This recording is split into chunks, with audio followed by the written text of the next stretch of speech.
Well, let's not put the cart before the horse quite yet, okay? But still, it's fun to theorize, right? It's kind of like breaking down the end of a movie, video game, TV show, theory crafting, and thinking, where's the next episode? Where's the next season? Where's the next sequel going to end up going? Like, all of that stuff is fun. So when we're talking about potential VP picks, a lot of people have been tossing around names.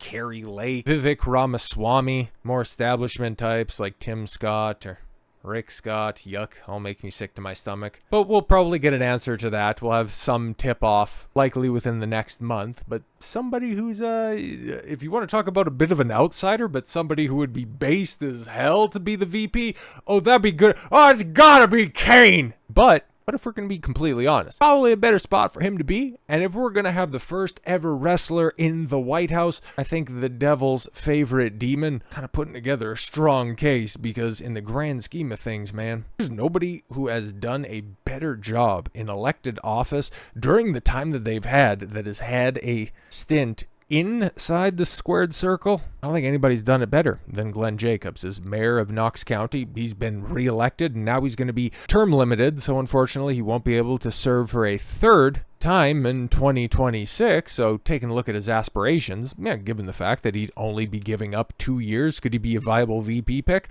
I think it would be hilarious to see Kamala Harris debate Kane.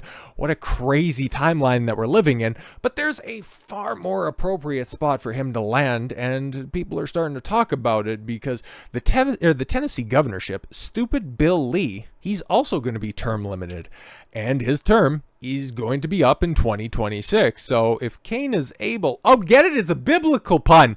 Wrestler turned GOP politician Glenn Jacobs could have his eyes on Tennessee governorship. Now, just because I like Kane, I've liked Kane for a very long time. He's always been like outside of Undertaker, and maybe during some times, okay, actually, if I take a look, back at his totality of work, you could probably make an argument that he's the best big man to ever do it for as long as he did, for as generally healthy as he kept himself. But even still, just, listening to his contemporaries in the Fed talk about his political acumen, how bright of a guy he is, how politically aware he was. Brian Danielson, always used to talk about the conversations that they used to have, as they are both relatively far apart on their political proclivities. Glenn would always still listen and understand Brian's gripes, but still hold true to his principles. Like, he's somebody who does have crossover potentiality with some of the undecided voters that are out there. I don't know so much if there's any more of those, especially in the light of all of the Trump stuff,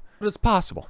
It's possible. If he has political or potentially presidential aspirations, that could end up coming after a Tennessee governorship, which now we're really, especially within the past few years, starting to see how important governorships, how important local elections truly are. Having a man so actually libertarian, not like the Libertarian Party where they just put a gay commie up for their nominee, but putting up a good libertarian Republican in, the second or third fastest growing state, I think that'd be a hell of a good idea. Former President Donald Trump was speaking at a campaign rally in Indianola, Iowa in January when he called out to someone in the crowd, "Another man who's a friend of mine," Trump said. I'm not gonna mess around. He's the mayor of Knox County, Tennessee. Where are you, Glenn Jacobs? He goes by the name Kane. Where's Kane? I can see him over there. He's the man surrounded by the fire. He's got horrific burns and a weird hairline. I never knew how that happened. I'm so glad you got over it. I'm so glad that you got color back in one of your eyes. It's very good. It's very good to see. WWE professional wrestler turned mayor of Knox County was in the audience smiling at a former president and the crowd. He had given a speech in support of Trump earlier. As Trump turned the audience attention to Jacobs, the first thing everyone notices is that he's gigantic.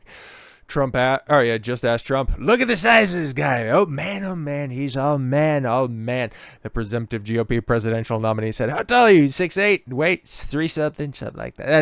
That's not bad. I'm not that far away either." What was it, 6'4", 215? Anyways, Jacobs and Trump have endorsed each other. Jacobs is in the middle of his second term as as mayor.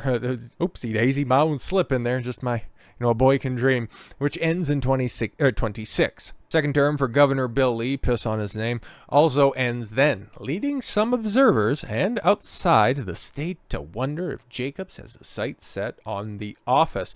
Well, I mean, if the GOP is looking to shake up the landscape, jettison the establishment, candidates for somebody who, I don't know, generally has an appeal would be something, another outsider working their way up. To date, Jacobs hasn't said anything definitive. When we asked if there's any chance he would run for governor, Jacobs told the Washington Examiner, "Yes, I have 2 more years in office and am term limited, so I'm considering my options, including whether I remain in politics." Many of Jacobs' constituents call him Mayor Kane. Could we see a Governor Kane in the future? If so, it would make him just the second professional wrestler to become the governor after Jesse the Body Ventura in Minnesota. I was the governor of Minnesota after I was a Navy SEAL, a fighter. I won the governorship in 1998. I was a member of the Reform Party. I was a goddamn sexual tyrannosaurus. Jacobs is large in more ways than one. He's among the biggest stars in the world, in the history of world wrestling entertainment, mixing it up with, yes, The Rock and Austin. Like the guy, yes, he debuted Bad Blood 1997, okay, ripping the door off the Hell in the Cell between Shawn Michaels and Undertaker, okay. It was one of the greatest introductions of a character of all time, and somebody who, worked his way from the Attitude Era all the way through PG, and hell, what was it, just a couple of years ago? He even worked Royal Rumble a couple of years ago. Maybe it was the one inside the stupid Thunderdome. I'm not entirely sure. But he had some crazy stat because, Kane wasn't his first gimmick, guys. Christmas Creature in WCW and Isaac Yankem DDS. Sometimes you got to go through the shit before you get something that really sticks. But yeah, man, performing at a high level for longer than most wrestlers' careers last. Yeah, he was at the top of the card. Like, he was still winning World Heavyweight Championships in the mid-2010s, for Christ's sakes. Like, I understand that was kind of a downtime for the Fed, but still, Kane was as reliable as ever, putting over world champions and helping them establish their brand new reigns. Yes, even WWE legend, and this is going to harken back to the stuff I was talking about with Bryan Danielson, Mick Foley, yes, the Obama-loving, openly dyed-in-the-wool, a Democrat who also campaigned that, now that Trump is no longer president, we should go ahead and throw him out of the Hall of Fame because of January 6th. God. When it comes to wrestling, okay, especially as somebody who is an avowed professional wrestling fan like I have been, there are 2 things more insufferable that keep me as an outside observer as opposed to somebody watching every single week. Okay, it's the wrestling fans that are super insufferable, and then for the most part, it's kind of the wrestlers themselves. So you really, if you're a fan of wrestling and you're a conservative-minded individual like myself, you've got to disassociate the art from the artist. The exception, with the very few exceptions, okay? But thankfully, you got the likes of Steve Austin, Undertaker, and Kane. The rest of them are all malleable dorks or as pathetically Democrat as Mick Foley. And listen, man, I love Cactus Jack. Mankind is whatever, and Dude Love is, well, a little bit closer to Mick Foley. It was his aspirational gimmick when he was first thinking of becoming a professional wrestler after seeing Jimmy Superfly Snuka dive off the cage. But I don't need to get into a history of wrestling, okay, type video. We're talking about Kane becoming Governor Kane, which is cool as hell. In 2021, Kane was inducted into the WWE Hall of Fame, the greatest honor for a kayfabe business. But coming back around to the governorship, in closing, I'd like to think about this. Jacob said, someone like me, farm boy from Missouri, without any exceptional and natural gifts or talents other than a good work ethic and determination and stubbornness, to never quit despite the challenges. If someone like me can stumble through life, failing time and time again before finally finding something he's good at and becoming an internationally known entertainer, and finally ending up in the Hall of Fame, if someone like me can do it, just imagine what you can do. I mean, doesn't that kind of seem like a really good inauguration speech for governorship? I mean, come on. There are people who don't even watch professional wrestling as well as those who used to watch and know Kane. Exactly. I accompanied Jacobs at the Heritage Festival in 2013 when he discussed policy at the private meeting. After it was over, one person asked for a photo with him. Jacobs obliged. Then a line instantly formed with everyone who had been in attendance, and then some. Yeah, thinking that this is like a WrestleCon or something like that. Outside of the politics fame, he's been an advantage in his political career when he announced he was running for mayor in 2017. Some some not familiar with the world of professional wrestling found his campaign curious, where it began to attract sizable support and attention, both locally and nationally. That made the difference. Oh, Ric Flair, yep, Taker. I remember them posing for a picture in front of one of Jacobs' campaign signs, and other high-profile wrestlers came to Knox County to endorse their friend and colleague. People took notice. Yeah, that's the thing, man. Like, for as much of a carny business as wrestling is, there are very few universally loved people that are in it, and Kane, he's kind of at the top of that list, okay? After surviving an extremely close GOP primary in 2018, just 17 votes between Jacobs in second place, he handily won the mayor seat in the general election, succeeded Tim Burchett, who now serves in Congress representing Tennessee's 2nd District. And going through some of his other policy choices, policy decisions that he made during his mayoral stay. There we go. He was extremely based when it came to the COOF. That one right there. Property taxes haven't raised under Jacobs, even with the influx of immigration into Tennessee. He hasn't taken it out on taxpayers, so that's just a big W anyways. We need more welders, plumbers, electricians, mechanics, carpenters, masons, and many others.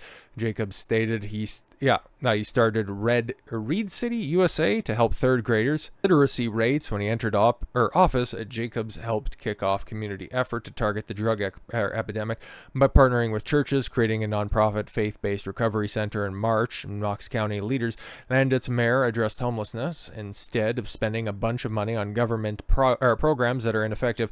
Get the community involved. As of writing, Knox County has just landed a significant manufacturing project that will bring 440 jobs to the area and $300 million. But there are some people that are out there, it's like, why aren't you sending that money to Israel? It's almost because Glenn Jacobs gives a shit about his constituents, and that's why he would make for one hell of a good governor. But I mean, if Trump doesn't want to snatch him up, okay, because what could be a more dominating presence on the campaign trail than being backed up by Kane? If he doesn't make some moves here in the next couple of months, I think a governor run in 2026, that'd be a hell of a great story to cover. So with all that said, thank you all very much for the gift of your time. I've been Don Consuelo. I want you to follow your gut and get after it. Take care, everyone.